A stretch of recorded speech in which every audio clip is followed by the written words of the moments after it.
नमस्कार। Two in one unconditional spiritual love and light channel पर मैं उषा किरण पॉल आप सभी का हार्दिक स्वागत करती हूँ। आज की इस वीडियो में मैं एक रियल लाइफ एक्सपीरियंस आप लोगों के साथ शेयर करने जा रही हूँ। यह एक्सपीरियंस एक सबकॉन्शियस हीलिंग का एक्सपीरियंस है, जिसमें एक लेडी ने अपने मैरिटल रिलेशंस को हील करने के लिए सबकॉन्शियस हीलिंग ली। इस वीडियो में मैं उनके इस सबकॉन्शियस हीलिंग के कुछ पार्ट्स या कुछ बातें आपके साथ शेयर कर रही हूँ। रीज़न बता देती हूँ शेयर करने का। जिन लेडी के बारे में मैं बता रही हूँ वो अपने हस्बैंड से बहुत बहुत बहुत प्यार करती हैं। जब उनकी शादी अपने हस्बैंड से हुई तो उनके लिए अपने हस्बैंड के अलावा कोई और इस दुनिया में दिखता ही नहीं था। मीन्स अपने हस्बैंड को लेकर वो कभी सोच भी नहीं सकती थी कि उनका जो हस्बैंड है उनके साथ उनके रिलेशंस फ्यूचर में अच्छे नहीं होंगे या झगड़े होंगे। क्योंकि मैंने प्रॉमिस किया है कि मैं पूरा ट्रुथ नहीं बताऊंगी, इसलिए मैं सिर्फ और सिर्फ कुछ बातें आपके साथ शेयर कर रही हूँ। वो लेडी अपने मैरिटल रिलेशंस को लेकर बहुत ज़्यादा डिस्टर्ब रही हैं और रिसेंटली बल्कि मैं कहूँगी आज ही उन्होंने अपनी सबकॉन्शियस हीलिंग कराई है और उसमें ये जाना है कि इन झगड़ों का जो रूट कॉज है वो कहाँ पर है। यहाँ पर जिस व्यूअर के बारे में मैं बात कर रही हूँ उस व्यूअर की शादी को काफ़ी साल हो चुके हैं और वो व्यूअर बहुत ज़्यादा मिक्सअप किसी से होना पसंद नहीं करती हैं। बाय प्रोफेशन वो टीचर हैं और अपनी फैमिली को बहुत इम्पोर्टेंस देती हैं। इसके बावजूद उनके जो मैरिटल रिलेशंस हैं उनमें कहीं ना कहीं कॉम्प्लिकेशंस आनी स्टार्ट होने लगी। स्टार्टिंग में सब कुछ ठीक था, बहुत खुश थी वो। मैं अगर कहूँ कि हद से ज़्यादा हस्बैंड के ऊपर ट्रस्ट करना। लेकिन जब हम किसी के ऊपर हद से ज़्यादा ट्रस्ट करते हैं और ब्लाइंड ट्रस्ट करते हैं तो वो हमारा ट्रस्ट कई बार बहुत पेनफुल होता है। तो सेम इन लेडी के साथ, इन व्यूअर के साथ भी यही रहा कि उन्होंने ब्लाइंड ट्रस्ट किया और जब वो ट्रस्ट टूटा तो वो टूट गई और जो ट्रुथ उनके सामने आया वो उसे बिलीव ही नहीं कर पा रही थी। अपने इसी इशू को लेकर उन्होंने मुझसे डिस्कस किया और जब उनके सबकॉन्शियस माइंड की हीलिंग कराई गई तो उसमें उन्होंने पाया कि कुछ फिज़िकल सिम्टम्स ऐसे हैं जिनकी वजह से उन्हें नेगलेक्ट किया गया। यहाँ पर सबकॉन्शियस हीलिंग के कुछ बातें आपसे शेयर कर रही हूँ। जैसे जब उन्होंने अपनी सबकॉन्शियस हीलिंग कराई और उनको उस रूट कॉज तक ले जाया गया कि जाकर देखिए वहाँ पहुँच गए हैं आप, जिसकी वजह से आपके जो मैरिटल रिलेशंस हैं वहाँ प्रॉब्लम क्रिएट हो रही है, उसका रूट कॉज। तो उसका रूट कॉज उसके हस्बैंड नहीं थे। कहीं ना कहीं इस स्टोरी में, मैं स्टोरी इसलिए कहूँगी क्योंकि जो लोग इस लाइफ को जीते हैं उनकी लाइफ बहुत पेनफुल होती है और मेरी इस स्टोरी को शेयर करने का रीज़न भी यही है कि जो भी इस पेनफुल लाइफ को जी रहे हैं उन्हें एक रोशनी की किरण नज़र आ जाए कि वो भी अपनी लाइफ को बेटर बना सकते हैं और अपने सबकॉन्शियस माइंड की हीलिंग के थ्रू अपनी इस वर्ल्ड की 3D वर्ल्ड की लाइफ को भी इम्प्रूव कर सकते हैं। उन लेडी ने जब उस रूट कोज तक पहुंचना चाहा तो वो पहुंची कि जो उनकी मदर इन लॉ हैं वो कहीं ना कहीं उनको पसंद नहीं करती हैं। मीन्स उनकी मैरिटल रिलेशंस में जो प्रॉब्लम्स जो क्रिएट होनी स्टार्ट हुई उसका सबसे बड़ा रीज़न था कि मदर इन लॉ से एक्सेप्टेंस नहीं मिली। और अपनी सबकॉन्शियस हीलिंग में वो वहाँ पर पहुँची, उन्होंने ये देखा कि जो उनकी मदर इन लॉ है वो उन्हें पसंद नहीं कर रही है। जब उनको इंस्ट्रक्शंस दी गई कि आप पूछिए कि आखिर वो उनको पसंद क्यों नहीं करती हैं, तो उन्होंने बताया कि मैं तुम्हें दिल से एक्सेप्ट नहीं कर पाई हूँ, मीन्स मैं तुम्हें पसंद नहीं करती हूँ। जब वहाँ ले जाकर इस इशू को हील किया गया, उनसे माफ़ी मंगवाई गई, तो उन्होंने देखा कि जब वो अपनी सासू माँ से माफ़ी मांग रही थी तो उनकी सासू माँ भी उनके साथ रो रही थी और उन्होंने दिल से उनको माफ़ किया, उनको ब्लेसिंग्स दी और उनका वो इशू हील हुआ। ये इस तरीके से सबकॉन्शियस हीलिंग कैसे हमारी लाइफ को प्रभावित करती है। जो हमारे माइंड में चाहे किसी पास्ट लाइफ में कुछ प्रॉब्लम्स या ट्रॉमास हमारे साथ हुए हों तो वो हमारे सबकॉन्शियस माइंड में स्टोर रहते हैं।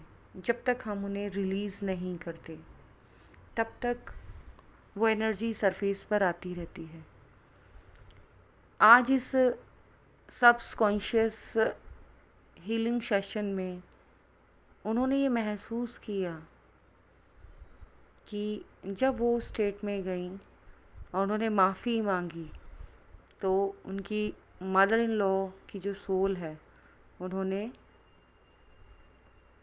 ना तो माफ़ी किया बल्कि वो भी साथ में रोई और उसके साथ ब्लेसिंग भी दी। उन्होंने उनके सर पर हाथ रखा और उन्हें ब्लेसिंग्स दी। हम जिस भी रिलेशन में स्टक हैं या जिस भी रिश्ते को हम हील करना चाहते हैं, सबसे पहले तो हमें अपने उस रिश्ते में एक्सेप्टेंस दिखानी पड़ती है। हमें सामने वाले को वो जो है जैसा है वैसे एक्सेप्ट करना पड़ता है और माइंड में जहाँ पर प्रॉब्लम है उसी इशू तक पहुँचना पड़ता है। ये सीरियसली मेरे लिए भी बहुत ज़्यादा सरप्राइजिंग और मिरेकुलस है कि जो हम इस 3D वर्ल्ड में रहकर नहीं समझ पाते, हम फिज़िकल वर्ल्ड में उन चीज़ों को जो नहीं समझ पाते, कैसे जब हम सबकॉन्शियस हीलिंग मेडिटेशन करते हैं तो हम उस रूट कॉज तक पहुंचते हैं। क्यों मैं शेयर यहाँ पर कर रही हूँ?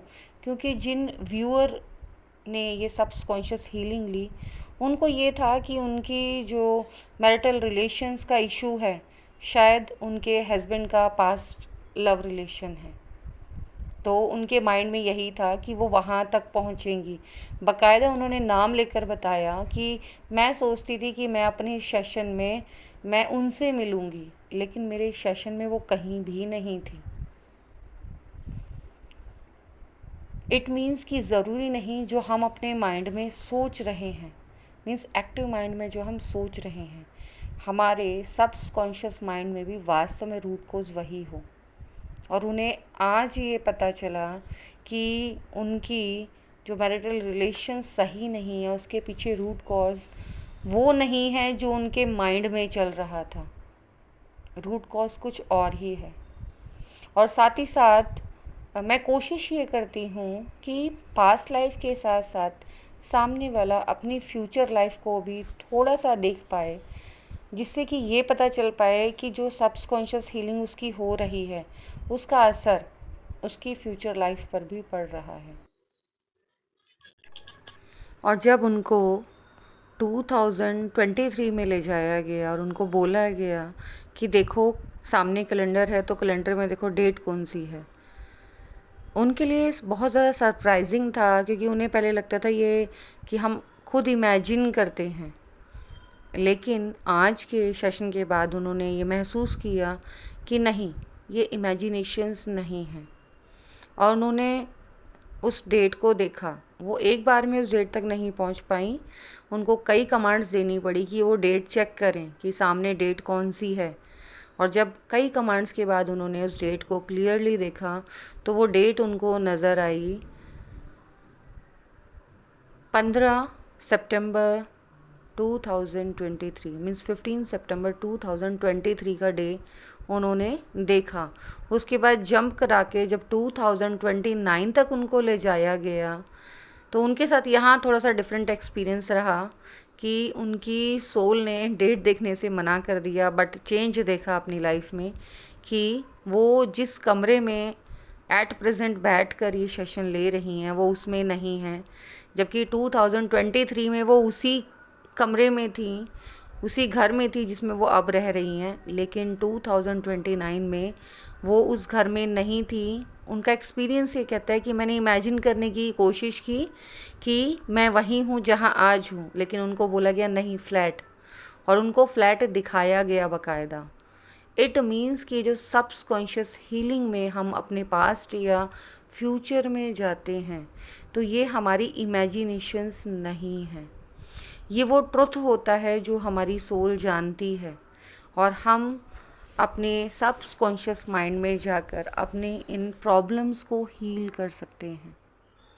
हालांकि उनको वो फ्यूचर में जब डेट देखने के लिए बोला गया तो उनको मना कर दिया गया कि नहीं, वो आगे और कुछ नहीं पता करना है, ना बच्चे की शक्ल देखनी है कि बच्चा कितना बड़ा हो गया है, बस हाइट दिखाई गई कि हाँ बच्चा इतना बड़ा हो गया है, लेकिन उस बच्चे की शक्ल नहीं दिखाई गई।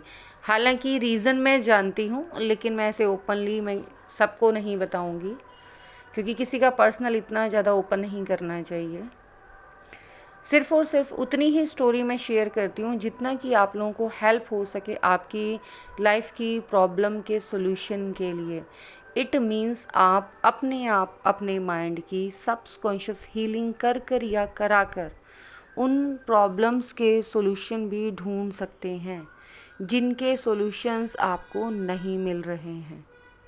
और ये आज की स्टोरी शेयर करने का रीज़न भी मेरा यही है कि उन लोगों की हेल्प हो पाए जो कहीं ना कहीं अपने मैरिटल रिलेशंस में स्टक हैं और अपनी लाइफ को एकदम स्पॉइल करने जा रहे हैं या एकदम पीक पॉइंट पर हैं, क्योंकि इन व्यूअर की जो कंडीशन है वो इतनी है कि वो कई सालों से डिवोर्स के बारे में सोच रही हैं। बार बार माइंड में आता है कि मैं डिवोर्स ले लूं, लेकिन आज की ये सबकॉन्शियस हीलिंग कराने के बाद उनका जो माइंड है वो पहले की स्टेट से थोड़ा डिफरेंट है। और बिल्कुल मेरी ब्लेसिंग है कि आने वाले टाइम में वो अपने इस माइंडसेट को चेंज कर लेंगी, क्योंकि उन्होंने 2029 का अपना ट्रुथ देखा है। मीन्स 2029 में भी वो अपने हस्बैंड के ही साथ हैं। इट मीन्स उनकी मेंटल स्टेट चेंज होने वाली है। वो जो डिवोर्स का सीन उनके माइंड में चल रहा है वो नहीं लेंगी और अपने इस रिलेशंस को हील कर लेंगी, और साथ ही साथ वो इसके बेस्ट तक पहुंच पाएंगी। क्योंकि हमारा प्रयास यही होता है कि हम अपनी लाइफ को बेस्ट टू बेस्ट बना सकें। ये ज़िंदगी बहुत मुश्किल से मिलती है। हालांकि मेरी अपनी सोच ये है कि मैं नहीं जानती कि मेरा पिछला जन्म क्या है और अगला क्या होगा। मैं इतना जानती हूँ कि ये ज़िंदगी बहुत बहुत बहुत खूबसूरत है और इस ज़िंदगी को दिल से जीना चाहिए। इसके एक एक पल को दिल से जीना चाहिए। अब भी जब मैं आपके साथ शेयर कर रही हूँ तो इसका मतलब ये नहीं कि मैं सिर्फ शब्द बोल रही हूँ, मैं वास्तव में अपनी ज़िंदगी को दिल से जीती हूँ। हर एक पल को ये सोचकर जीती हूँ कि ये मेरी लाइफ का सबसे इम्पॉर्टेंट पार्ट है और मैं किसी भी इम्पॉर्टेंट पार्ट को मिस करना नहीं चाहती। इसीलिए मैं दिल से उन सभी इमोशंस को, फीलिंग्स को जीती हूँ जो मुझे ये ज़िंदगी देती है। मैं ये नहीं कहती कि मेरी लाइफ में इशू नहीं है या प्रॉब्लम्स नहीं आते। इवन कि जब एनर्जीज़ इन्फ्लुएंस डालती हैं तो हम कहीं ना कहीं उसके इन्फ्लुएंस में आ जाते हैं। इतना बैलेंस होने की स्टेट में भी वो इन्फ्लुएंस पड़ता है, मैं एक्सेप्ट करती हूँ इस चीज़ को। वो अलग बात है, कभी कभी वो इन्फ्लुएंस बहुत कम टाइम के लिए पड़ता है। जैसे पहले बहुत लॉन्ग पीरियड तक मैं इन एनर्जीज़ के इन्फ्लुएंस में आ जाती थी। मीन्स ये जो इमोशंस की एनर्जीज़ हैं कि कभी हम बहुत हैप्पी मूड में हैं, कभी हम बहुत पेन के मूड में हैं, कभी किसी की बातों से हम हर्ट हो गए, तो पहले ये एनर्जी मुझे बहुत लॉन्ग टाइम तक मेंटली स्ट्रेस में रखती थी। लेकिन मेडिटेशन करने से और साथ ही साथ बाकी लोगों की हेल्प करने से मैंने ये देखा है कि मेरी लाइफ में ये एनर्जीज़ या ट्रिगर्स आते ज़रूर हैं, लेकिन कुछ टाइम के बाद पहले के मुकाबले मैं अपने आप को बहुत जल्दी हील कर लेती हूँ। मीन्स उन प्रॉब्लम के सॉल्यूशंस मुझे मिल जाते हैं जो पहले मैं स्टक एनर्जी में रहती थी।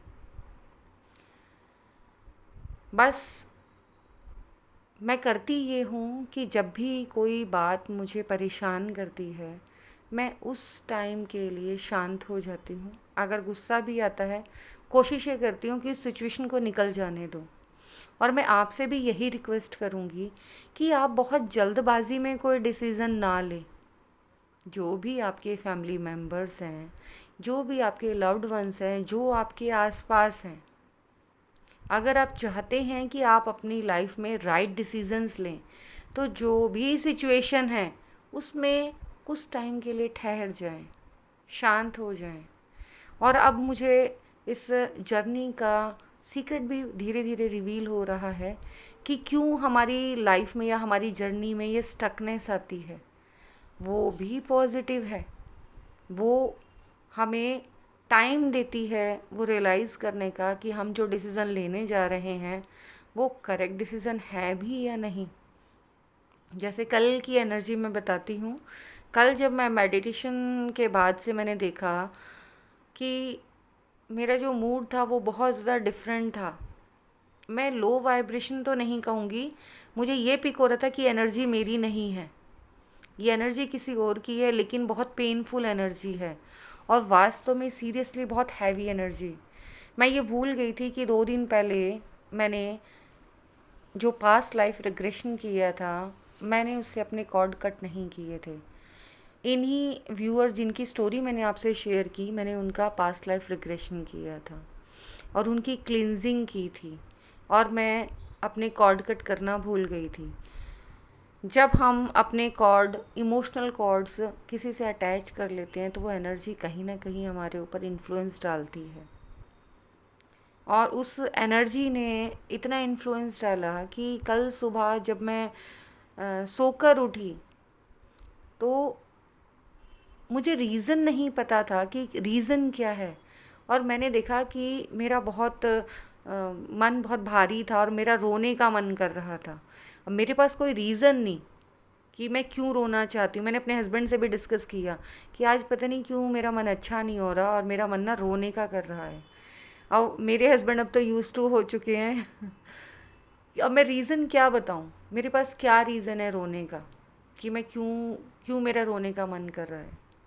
और मैं खुद भी नहीं जान पा रही थी कि हाँ क्यों मुझे मन भारी भारी हो रहा है, या क्या ऐसा होने वाला है, या क्या ऐसा है जो मेरा मन बहुत ज़्यादा हैवीनेस फील कर रहा है। वो बाद में जाके शाम तक रिवील हो गया कि हाँ रीज़न क्या था। कि हाँ मेरी जो एक फ्रेंड है वो कहीं ना कहीं मुझसे दूर जा रही है, उससे अब हम डेली नहीं मिल पाएंगे। तो हम चाहे चाहें या ना चाहें, हमारी लाइफ में वो सिचुएशंस, वो कंडीशंस आती हैं जो कहीं ना कहीं हमारी लाइफ में इन्फ्लुएंस डालती हैं। हमें लगता है कि हम यूं ही किसी से मिले हैं, अनजाने में भी अगर हम किसी से मिलते हैं तो हम यूं ही नहीं मिलते। और जिससे हमारी शादी हुई है, इसका मतलब कहीं ना कहीं उसके साथ तो हमारा बहुत ज़्यादा स्ट्रॉन्ग बॉन्ड है। मीन्स जो लोग हमें सिर्फ कुछ टाइम के लिए मिलते हैं, जब उनका इन्फ्लुएंस हमारे साथ, हमारे ऊपर इतना पड़ता है, तो जिन लोगों के साथ इतना स्ट्रॉन्ग बॉन्ड हमारी लाइफ का जुड़ा हुआ है, उनका कितना इन्फ्लुएंस, उनकी एनर्जी का कितना इन्फ्लुएंस हमारे ऊपर पड़ता होगा। तो हमारी जो लाइफ है वो डिस्टर्ब होने का रीज़न सिर्फ यही नहीं है कि हमारे अंदर कोई कमी है, और हम कई बार ये सोच लेते हैं कि वो कमी हमारे अंदर ही है, जबकि ऐसा नहीं है। कई बार जिन लोगों के साथ हम जुड़े होते हैं उनकी जो थिंकिंग है, जो थॉट है, उनकी एनर्जी भी हमें इन्फ्लुएंस में डालती है।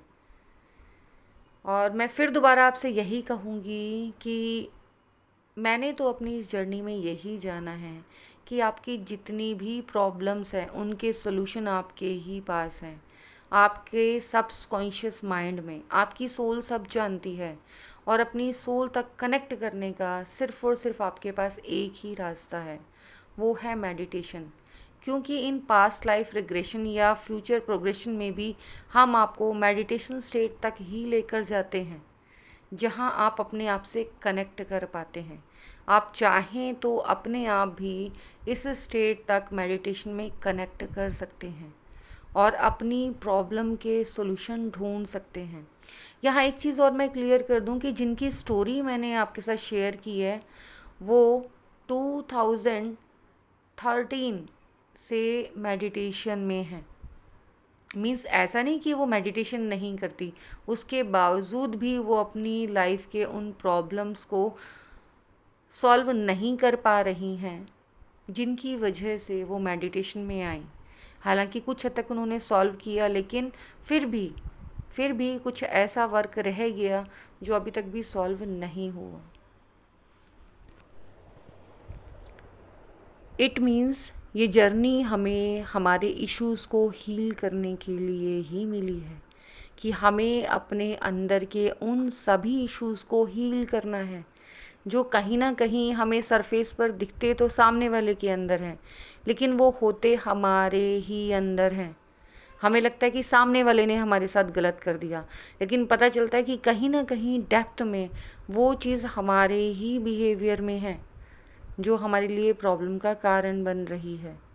जो इशू सामने वाले से, या जो ट्रिगर हमें सामने वाले से मिलता है, या जिस बिहेवियर से हम सामने वाले के बिहेवियर से परेशान होते हैं, वो कहीं ना कहीं डेप्थ में हमारे ही बिहेवियर में कहीं छिपा हुआ है, और उसी इशू को हमें हील करना है। जब तक हम अपने सारे इशू हील नहीं कर लेते, तब तक हम अपने आप से रीयूनाइट नहीं हो पाते।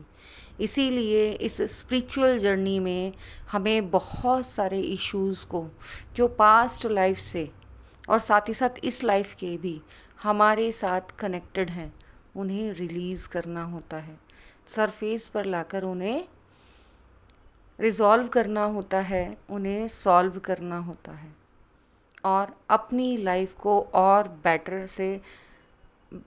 बेटर से बेस्ट की तरफ लेकर जाना होता है। मीन्स अपनी लाइफ को बेटर करते करते हमें बेस्ट तक पहुंचना है।